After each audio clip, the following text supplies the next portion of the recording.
get people together that normally wouldn't even be together, maybe, you know. And that's almost, he was almost like a pastor of some type, you know. You know, maybe he was called to preach, but his podium was a stage with a Les Paul or a Telecaster, and his congregation were a lot of us out there many years ago. Like the very first time I heard Delaney and Bonnie when I was in high school, I started reading about them first in Hit Parader magazine, which was a magazine we would read. I lived in Metcalfe County, which is a very, very small place. But in our windows to the world was either radio or magazines.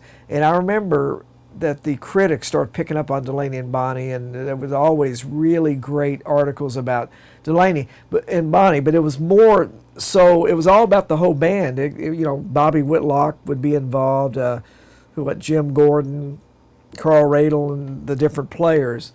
And I remember there was a really cool radio show out of Chicago in 1970 called The Subterranean Circus, which was hosted by Mr. Ron Britton.